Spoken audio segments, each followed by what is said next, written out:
After technical hitch, we finally made it. I mean, technology is working, thank God, and all that we're going through. This is my very first show. It's called No Filter with Naomi.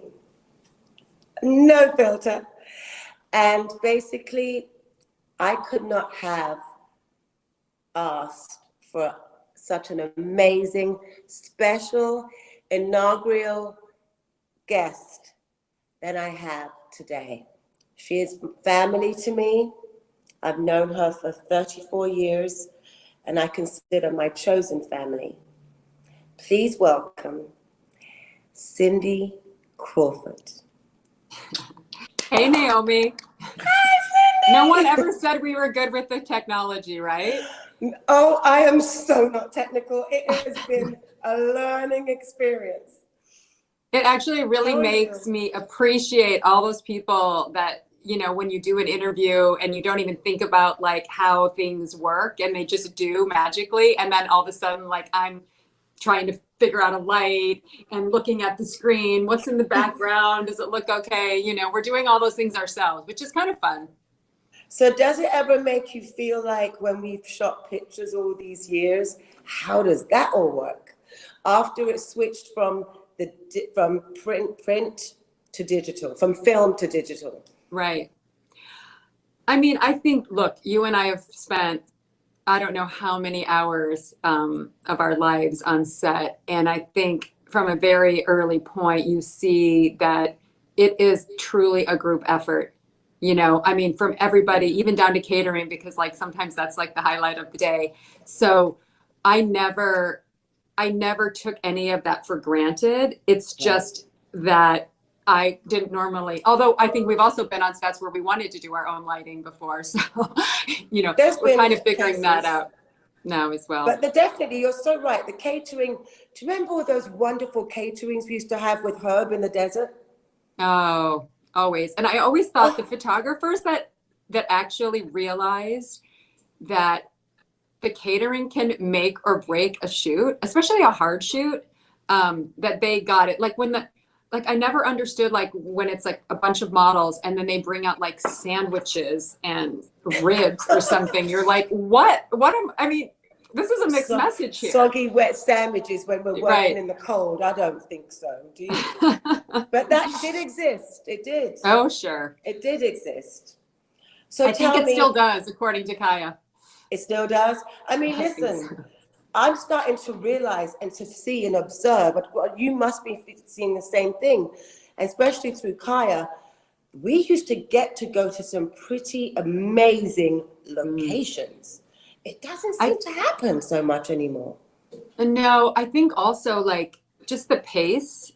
I think we were part of the generation that really kind of fashion photography went from being, you know, like a small arty thing on the side to really like a business, right? And but we got to experience both. And I remember doing shoots for 10 days to Mexico, and the first 2 days would be for tanning. That just doesn't exist anymore. I know, we could relax because they'd go do lighting tests, right? Yes, or scouting. And we were just there. And now they shoot 20 pages in a day in a studio, which these days I probably wouldn't want to go on a 10-day job because I don't want to be away from my life and my family. But it was a great time to cement those friendships. You know, when you travel with people, and just like when we would all do shows together and we were together 24/7 and all cranky and tired, but also giddy and silly, those were the times that I think really, it made me realize that, as you said, they were bonding times. Yes, and that's your chosen family, like you said at the beginning. Yeah. Oh, Cindy, I've got a few fun questions. First of all, though, I want to say my condolences to you yesterday. You lost someone very special in your life. I did. Mr. Stribneski, and I want to send my condolences to you. Thank you. I saw your post and I wrote under it. When it's someone that's hard, talk about it if you want to. Well, and even like, so Victor Scribneski was, I guess, the first kind of big time photographer that I worked with. Even though he never left Chicago, he definitely was considered, you know, a master. And I learned so much from him. And some of the lessons I learned from him were not easy lessons. Like, you know, there was a point where he stopped working with me because I moved to New York, and he kind of felt like I abandoned him, and he started me. But I also learned just about the art of modeling and how to hold your body. I mean, like Penn, and I know you worked with Mr. Penn and Richard Avedon. Those guys, that was like old school modeling where, you know, they taught you how to show the clothes. And that's what it was about. It wasn't about you. There were certain photographers you need to get a massage after. I mean, I used to feel like getting a massage was, that's just, I don't need that. I thought it's too much. I don't need that pampering. But then there were certain photographers that kept you in a position that you had to have it. It's funny because with your work on Stribneski, I saw that you did lots of stuff with glass or plexiglass, and it looked hard. Yeah, it was. And it's interesting because I was having and I think I told you this last time I saw you, like I had toe surgery recently because I had like a problem with one of my toes. And I know wearing high heels over the years certainly didn't help it. But the physical therapist that I was working with, through working with me, he was like, you know, I never thought about modeling as actually like an athlete. The way it's different, but the way we have to move and hold our bodies, it's like repetitive movement, and sometimes it's hard. I mean, look, I never say like, it's not like a super hard job, but there's days where it is. No, it is hard. I mean, there's something that I don't really want to reveal yet, but I had to have a major surgery, and it is hard. It's very hard on our body. And we don't. Well, and you danced too. I said you danced too, so you had that extra pounding probably. Probably right. Yeah, you're probably right about that. But I mean, anyway, so Victor passed away not from COVID-19. He was 90 years old, and he had been diagnosed with cancer. And you know, it was sad, and it was just a nice. You know, like when that happens, I think it's the right time to look back and reflect and realize that, you know, how much we learn from our mentors. Right. So just a few little things. I didn't know, or maybe I did, that you also went to go see Prince William. Yes. Were we at the same time? We were. I think he was 6. I think you went separately. I didn't go with you. No, I was there. I was there alone. You were on your own. Yes. Why did you go with the group? I went with Claudia and Christy. I went with. Oh, really? Claudia and Christy. Yeah. That's so funny. And he was coming home from school, and Princess Diana. We got in there before he got home from school, and Princess Diana was like, "Okay." So we were just like, "Well, what do we do?" I mean, it was so sweet. Wasn't he? Did he blush when you met him? I think he was 16 when I met him. Oh, so you met him. We met him before you then. So we met him. I think we met him at 13. 13 or 14. Yeah, maybe it was 4. I don't remember. But look, I was blushing. I think I was so intimidated meeting Princess Diana and being at Kensington Palace, and how just completely down to earth she was. And, you know, because there's so much protocol, I guess, in not being English, like I don't understand some of it. So like, did she open the door for you? Did she open the door herself? I think so. It was like going to a friend's house. Like I feel like she was in jeans and like a cashmere sweater and like, you know, not barefoot, but almost that vibe of just being super laid back. And so I think I also was probably a little, I mean, it was uncomfortable, but it was sweet. It was a very sweet day and a great memory. Great memory, yeah. I think she loved Princess Diana. I just loved how humble, how down to earth. And I'm just blessed to have known her for the time that I did. And I have a few questions. So, other things, I think I remember you talking about this, but I want to hear this from you, and I want the viewers to hear this from you. When you used to do all your American Vogue covers, did they used to keep your famous model, or did they take it out, airbrush it out? So I did a British Vogue cover, I think with Bailey, David Bailey, before I did an American Vogue cover. And on the British Vogue cover, they retouched it out. So there is a cover of me out there with no mole, but it is me. How do you feel about that? I didn't really look as a kid. I hated having a beauty mark. My sisters called it an ugly mark. Oh, I always wanted one so much. Oh, really? And I wanted one. I thought it was. I used to put fake black pens, black eyeliner on my face already. Isn't it like we always want what we don't have? Like girls with curly hair want straight hair, one curly, whatever. Always. My mom has one too, so it's like I always. So then, what did you do? Well, so when I first went to my first modeling agency, they said I should remove it. And my mother was like, okay, what but agency was that in New York or Chicago? It was in Chicago.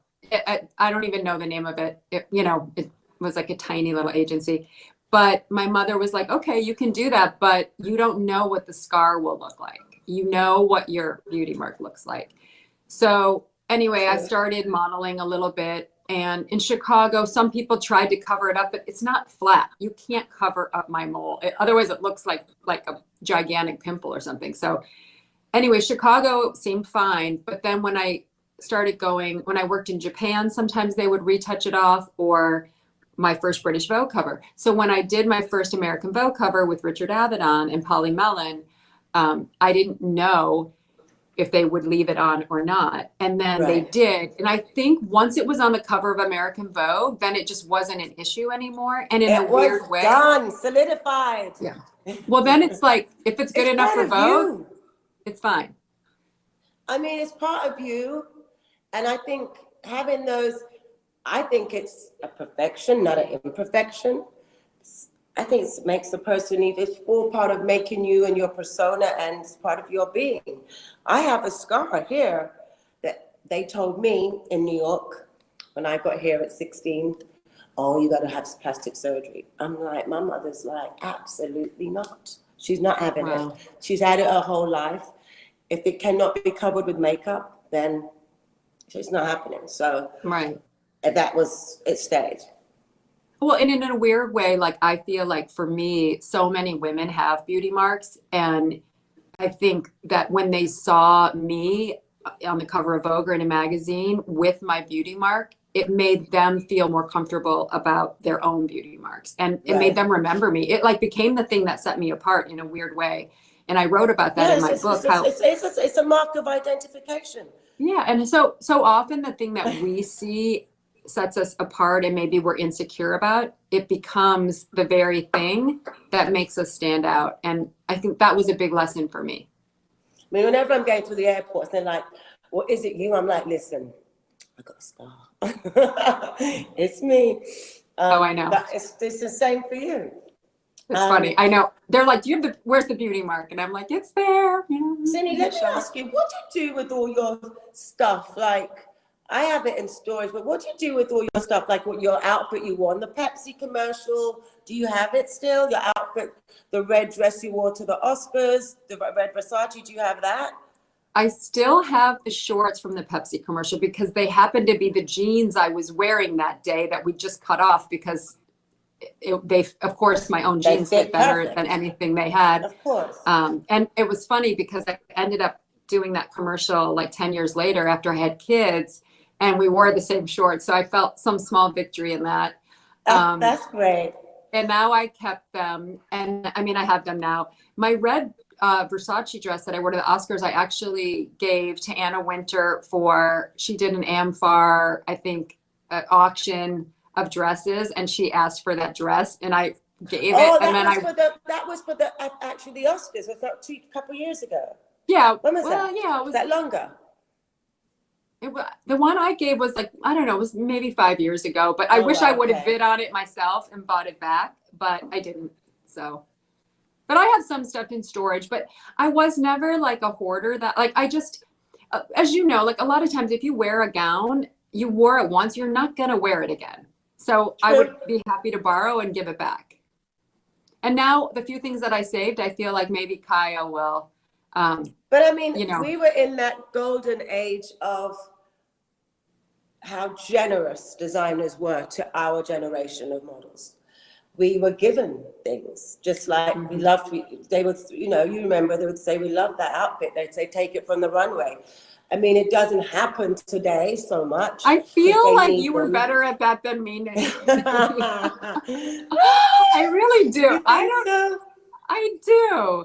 I just, I don't know. But yes, like I remember working with Azuddin and he was so generous. And even when we used to do Chanel and we would go into the store and you'd get like a jacket or maybe a bag. And I still have some of those things. Yeah. I mean, the stressed out part for all of that for me was, how do we get this back home? That was, it was always like the panic of it all, you know? Right. But, we were in very giving times. They were very generous. I mean, yeah. I want to ask you this towards the end, but anyway, what's it like being Cindy Crawford? Because when I say that, I mean, you were always, to me and to all of us, you were Cindy Crawford, the all-American model, supermodel, superwoman.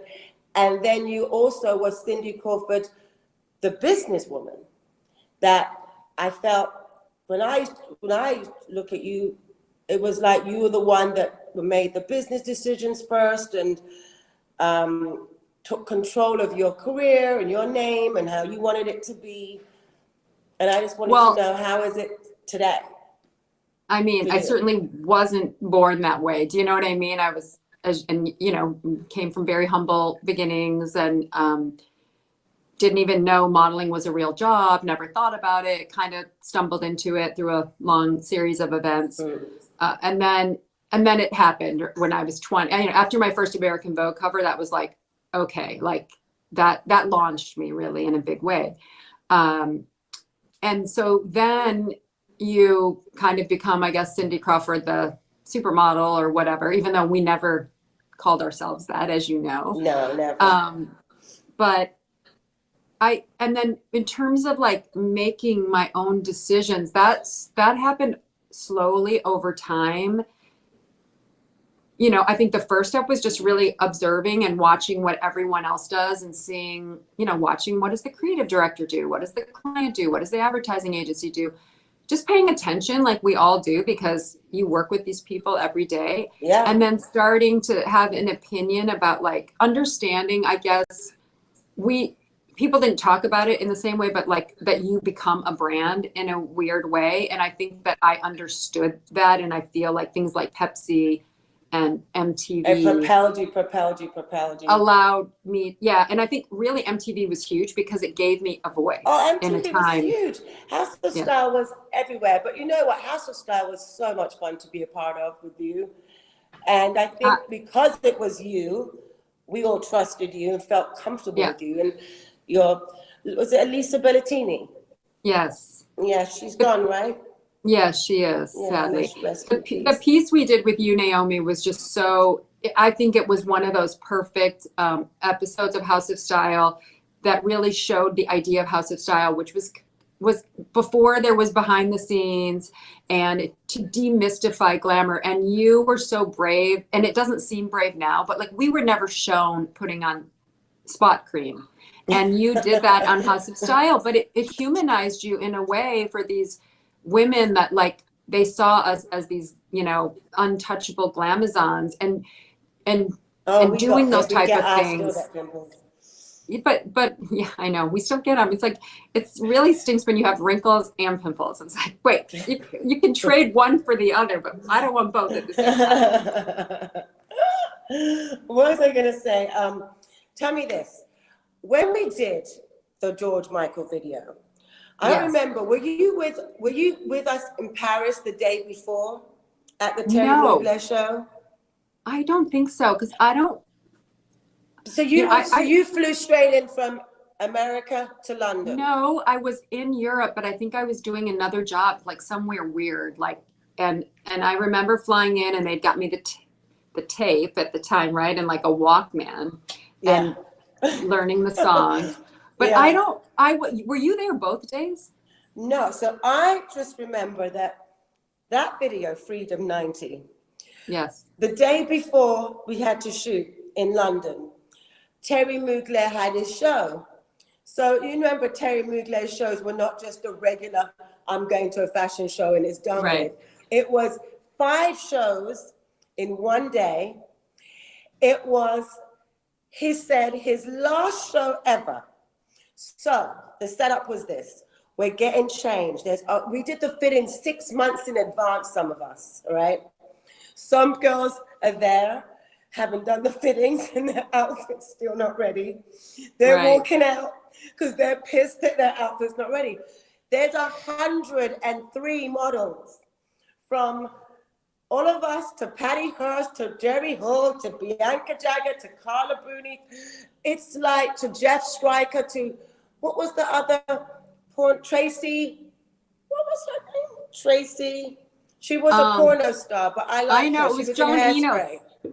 Yes, John Enos is ex-girlfriend. Tracy, I forgot. What? Yeah. We'll Tracy, think of it in the Okay, we'll think of it so when we hang up. Basically, and then we've got some animals in the show. There might be a goat or a lamb or, I don't know, a little pony. So we're getting trained in horse stables. The show was at Cirque de Vagram, a circus in Paris. I remember they were calling us by numbers on loudspeakers at one point after the 3rd show, which started 7 hours late. Someone's like, I can't take this anymore, numbers. So we just pull the speaker. So now we don't know when to go. It's a mess. Anyway, long story short, the last show, which was meant to be at 9 o'clock at night, started at 1 or 2 o'clock in the morning. So we didn't finish until 4. There was no train to London. Eurostar did not exist. I had to go straight from there to London to get into London, that 6 a.m. first flight to London to get to that video. I had not slept. I was so tired, and I wished we could have traded places because I was just like, how am I going to do this? And I just remember that sitting there and Guido doing the hair and Camilla trying to dress me, and I was just falling asleep. That was my first day. And George didn't make it to my day because he was at the show. Oh, that's funny. I feel like he stopped by, but it was I just remember that studio was so dark and I was in a bathtub and there was smoke machines going crazy. And honestly, I wish, do you ever have this experience that, and I try to tell Kaya to do it and hopefully she's better about it than me, but when you're in the moment, you're like, oh, I'll never forget these details. But 20 years later, when I look back at that, I remember thinking, how did I get stuck in the bathtub with and then a towel on my head? I'm like, because how did I get the most sexy, sultry, but I didn't feel like that was the sexy part. One where you had to be that one. But I was like, but meanwhile, when I saw the video, I was like, okay, it's okay. But plus the bathtub didn't even have any water in it. It was. Oh, you didn't? No, it was just I was propped up. Nothing. Me. And some steam. So you just let out a big secret, because up until right now, I always believed there was water in that tub. And then I actually thought it was actually better. I thought it was maybe goat's milk or something. I had a lot of glycerin on my skin, and they had a apple box in the tub that was getting, because normally when you sit in a tub, only this much of your head is out, and they wanted me more out of the tub. It was definitely rigged. So you were on something to make you, because you were, get that. Yeah. So, Cindy, that in itself is a good memory for all of us to have, the 5 of us. Oh, it was great. Well, I think that was incredible. And that song, it still lives today. And I remember when my kids first saw that video and they were like, I think it was as impactful now as it was then. And how did you feel when we walked down the runway for Versace? Because I didn't know that was going to have that impact. It was once we did the video, I was like, we've done it. I've loved walking with you, Christy and Linda, but I didn't really know what kind of impact that would have. Did you know? back in the 90s or When we walked down the recent- runway in Milan? no, but Chris, you mean recently, the recent one? No, the one we did before. Oh no, When that was amazing. I mean, the four of us walked because Tats couldn't be there when we Right. walked, when Johnny was alive. No, that was amazing. And yeah, I think that was like one of those moments just where the music and just all these different cultural touch points met in that one, it was like fashion and supermodels and music and a pop song. And it just became one of those iconic moments of my career, certainly. And we were just having fun. Having fun. I think that's the thing that everyone, I just say, we didn't really have time to know what was this, what was that. We weren't planning any of this. Right. It really was, we would enjoy when we saw each other because we traveled the world, or otherwise we're alone. The show times is when we actually had fun. That's what I tried to explain. Yeah. We would eat together, go try. I mean, we always had good food in Italy. Never can have bad food in Italy. True. But one of the things I was also thinking last night, our viewers, the young generation today, they missed out on knowing someone amazing that we knew very well and loved, and that was Her Brits. And I'm seeing behind you your pictures, and I wonder if you could show us one of your Her pictures, because I mean, you did so many incredible pictures. How am I going to show you? What can you see? Okay, so other side. I can see one up the top. I can see the first 6. That one right there. That my finger. That's her from Rolling Stone. Me as Marilyn. Right. That's what I thought. Patrick. That's Pat. Let's see. Underneath that is Patrick. And it's funny. I never. You know how I feel so blessed that certain photographers gave us prints. Not everyone. Not as many as I would have liked, but certain people did. Herb was very generous with me. Helmet. I have some helmets here that he gave me, and I always just had him. I don't have a helmet. That's absolutely amazing. Did you pick up your pen? I have a pen. Is it up here? Which one did you get? I actually don't have it on this wall. I think Randy has it. Is it the one from the back? It's one where I'm curled up no, it's not the one from the back. Because that was waiting for you. I think some of us didn't get our messages because for a year and a half, when I lived in Russia, I kept getting a message that when you come to New York, please, can you go and see Mr. Penn? And I was like, for what? Did I do something wrong? First instinct. And I adored him, adored working with him, a legend, my God, beyond legend. And so finally I said, you know what? I just want to see him. So I called up the studio and I said, I'm coming to New York. I'd love to see you. And I went to see him and we had a lovely little tea. And then he came out and he said to me, I want to give you this platinum print to thank you for always being so kind and patient and standing there for me. And I was just like, oh my God. No, I didn't get the message or I wasn't on the list. It was all of us. He had yours, he had mine, he had Christie's, he had all of ours. Claudia's too. All of it. That it was the pictures we did with Phyllis Posnick for American Vogue. Yes. Those black and whites. So he was given. Maybe you can still get it if you call. Maybe I have one where it's like a hair one, and then I have another one where I'm curled up that I think I bought. I'm trying to think. Abaddon gave me some prints. Annie Leibovitz. Oh my goodness, you're a good collector. So I always have. But I'll buy for Peter because I want to support Peter's foundation now. Someone asked me, my interior decorator for the Josephine Baker, and I always forgot to ask Peter always. And so now I'm going to contact. Yeah, I'd like to get it for him. Yeah, that's incredible. But I always just kept them down in my storage, safely filed away. Because I think when I was in the midst of modeling, it just felt weird to have images of myself.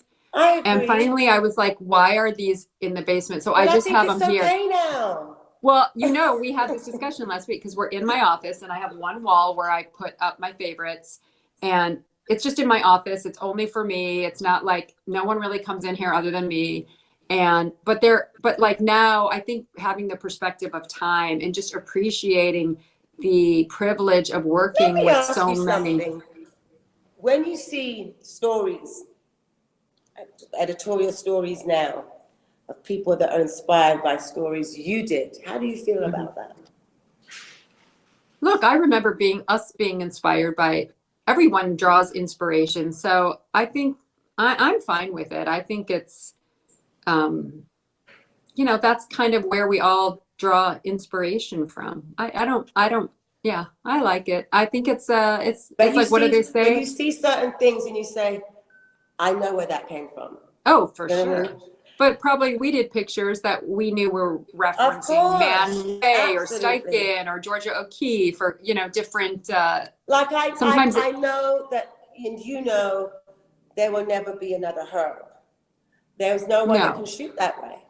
But And there's so many, like Lindbergh, I think also has that super unique thing. I mean, we are so fortunate that we got to work with so many of these so many amazing, true, amazing, like great artists, artists. Yeah. from Penn to Avedon, Herb, Did you ever Lindbergh. work with Guy Bourdin? I did not. Did you? Yeah. Oh, I'm jealous. I I did, would have and liked to work with him.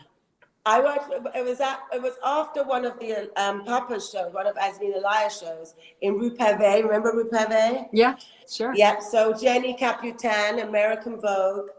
I got to work with Guy Bourdin, but of course I didn't realize who Guy Bourdin was until afterwards. I was just like, oh my God, this man's beyond legend.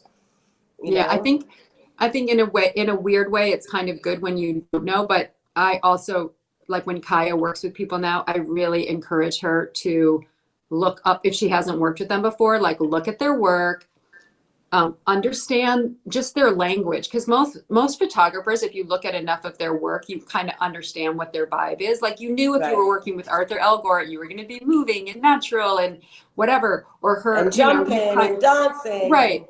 And with twirling. Avedon and Penn, you knew it was going to be very stagnant, and I mean not stagnant, but like still and strong, and they are going to position you. So I think that for me, and now it's so easy with the internet because you can really study someone's work before you work with them. I mean, for me, always, this may sound strange to say, I would erase myself.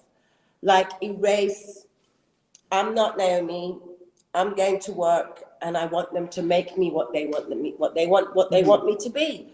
I love that part of it. That was the part I loved about the business, is that they're gonna make me into something and I'm just gonna sit here like a blank canvas and let them mold me.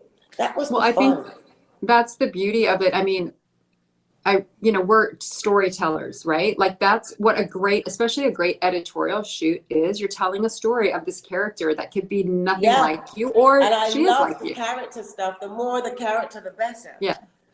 Well, because I think being in character gives you permission to do, not be yourself. And so it's like you could try something crazy or more sexy than you would be in real life. Like that was so fun. That was like one of the fun parts of modeling, is playing these different characters. Tell me 3 things you tell Kaya.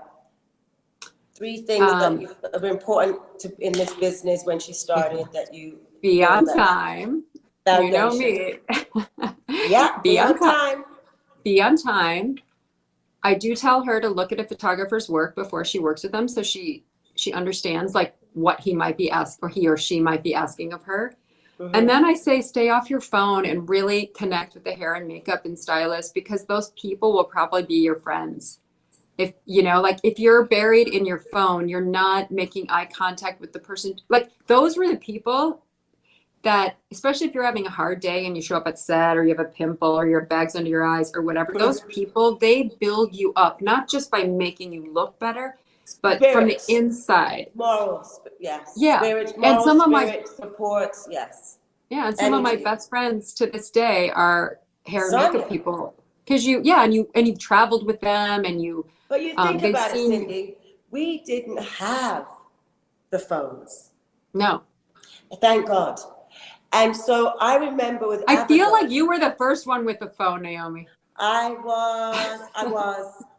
I was given a phone by my boyfriend so that he could Yeah. know every single place, at every minute where I was, he could find me, so there'd be no excuse. I just remember, Check and out don't you tool. remember it was a big deal to Check have out a tool. cell But it was a phone? brick, the Panasonic. But don't you remember? And it'd be like when someone would say, "Can I use your phone?" And you were almost like, "Well, I don't," because it was so expensive to call them. Like you didn't. So it wasn't expensive. like, yeah, you And hadn't I really was thought about it. terrified. It was expensive, but I was also terrified that if I gave the phone and my boyfriend at the time called me, who gave me the phone and couldn't get me on the phone, or someone else answered the phone, Lord, I don't know what would happen. Anyway, those moments are over. But I felt like, I remember once working with Abaddon, and I did have the brick phone with me. And he said to me, Naomi, could you turn off the phone? I just want to be with you. I don't want you to be on the phone. He allowed me to call one person. That was John Enos. He wanted to know how everybody was, and he wanted to know how John was. So we called John. And then after that, I turned off the phone and put it in my bag, because he wanted to just sit in the dressing room while you were doing your hair and makeup and connect with you. And yes, I totally agree. That's so important. It really is. Yeah. Now, and then just in terms of, for Kaya, like she has to, you have to find your own way. I can't teach her how to model like that. You have to teach yourself with, unfortunately she's got to work with myself.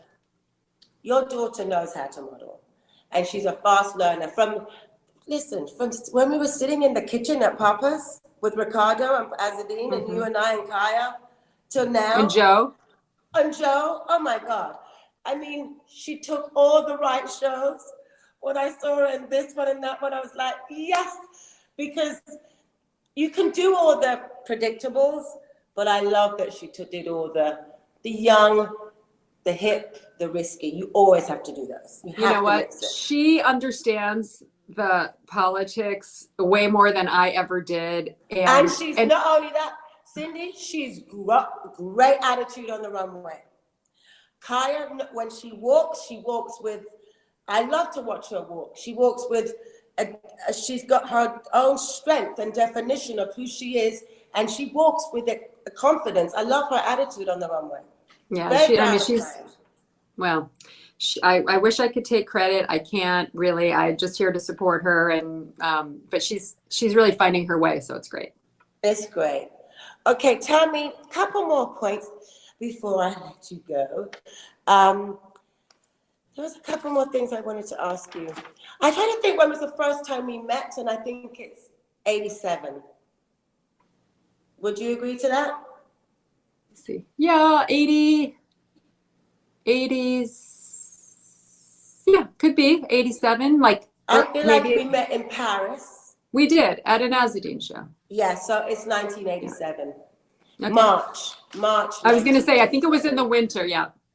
Yeah, it was cold. Definitely was cold because we all had on our coats, and we shot the picture with Peter Lindbergh, the cover, before the video or after? I can't remember. It was before. I know this from doing research on my book. We did, that was the British Vogue cover with all 5 of us was first, and then the George Michael video was second. Yeah. Okay, now, any beauty tips you can give us during this time? I want to get to talking about this time.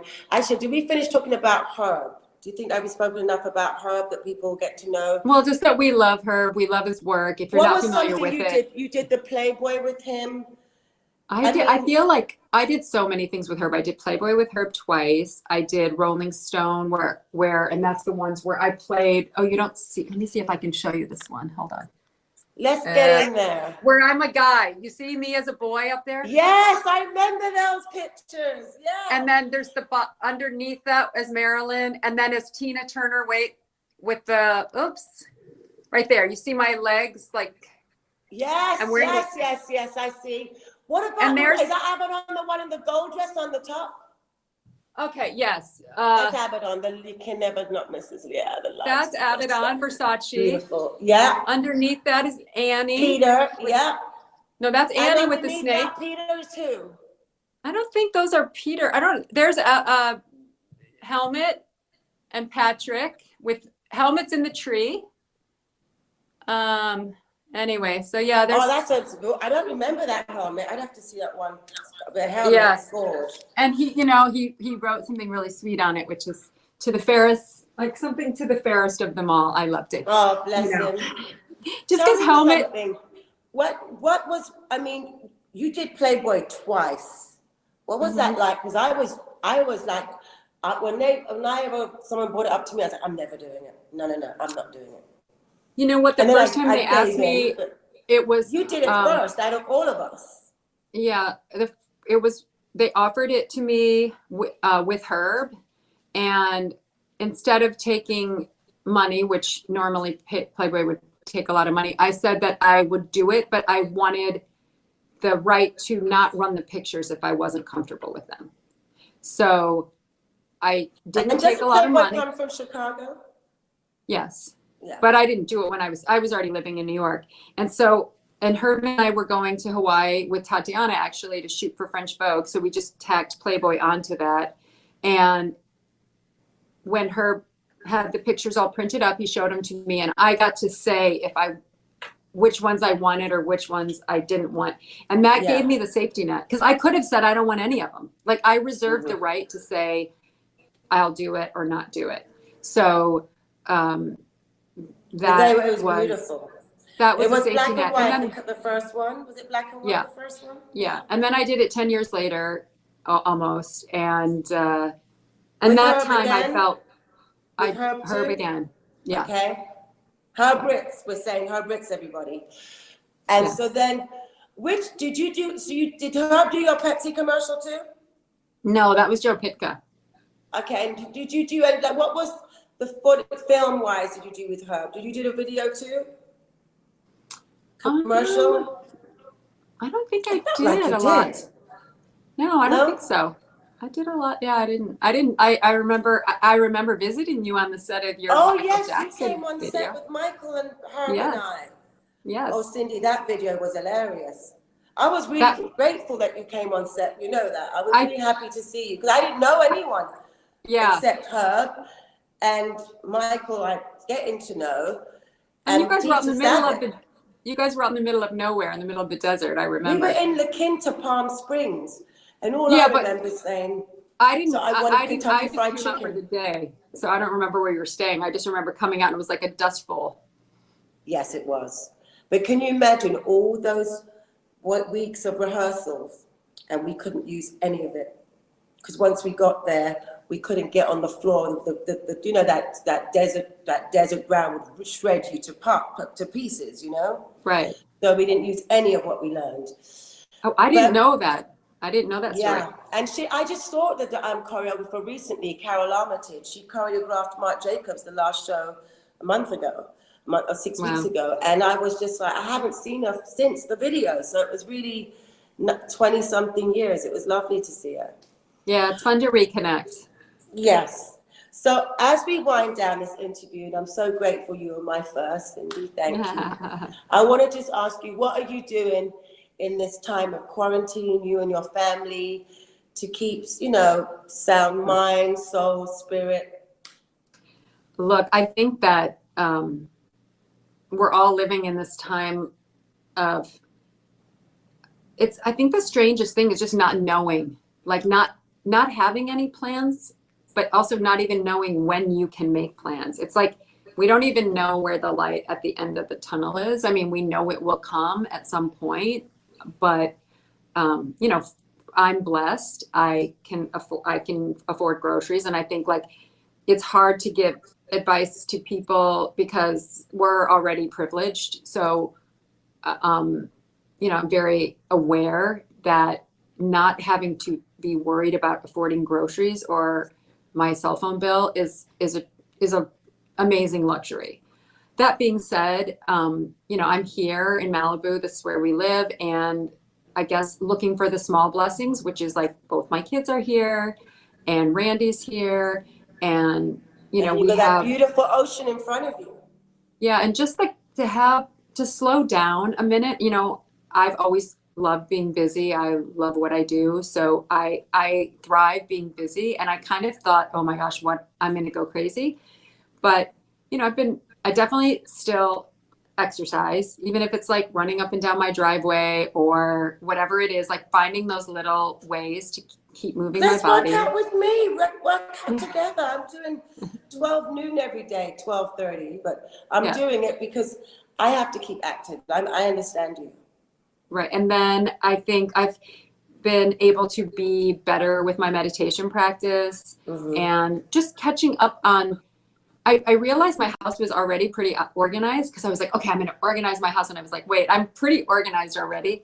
But some of those books and things that I've, you know, podcasts that I've put off because I haven't had time for, now I have time. And then also like, for instance, Randy and I had like dinner with friends last night where we were talking like on FaceTime and they had their dinner. We had already eaten dinner because we ate earlier with the kids, but we sat there and I thought this is going to be weird. And we ended up staying on for 2 hours. It's like the new normal, and trying to figure out ways to still feel connected to people, I think is really important. And I also, my heart really goes out, and I've been checking a lot on my friends that live alone because I know that, you know, even though I think maybe, I don't know if you saw on my Instagram, like one day I literally was playing backgammon with myself because no one would play with me. But I have someone to share dinner with or whatever. It's like that little interaction that a lot of people don't have right now. And I think that really feeds my soul. So I am definitely trying to check on those people. But it's, you know, it's weird for all of us, I think. But I'm also grateful. Can I ask you something? For my when home. We will go back to things being okay, in the sense where I think people are going to be much more cautious with hygiene, with how they approach things, and it's going to be, I don't think it's ever going to go back the same in terms of the hygiene. For me, never. But when we get this, I would call it this new reset, because I really felt like the planet and Mother Nature needed a break. I felt like a lot of gluttony, a lot of excess, that this truly was just like, it was too much. So this being still, I'm loving it. I don't love the circumstance of what people are going through, the deaths, the friends that I've lost, or or friends and families of people I know that lost loved ones also. This is horrible. But the stillness I can see in the air. Do you not see a difference in the airspace in LA? Well, I haven't really left my house and I haven't left Malibu. So I think one of the reasons But you go out on the terrace or anything like this? Oh yeah, but I mean, Malibu pretty much always has good air. So but I have talked to friends in town that say they see a difference. Look, I think like any bad situation, and undoubtedly this is, you know, it's for the economy, for the people that have lost people or, you know, are suffering. This is not great, but like, hopefully we can find the blessings in it. And I think that we have to find the key.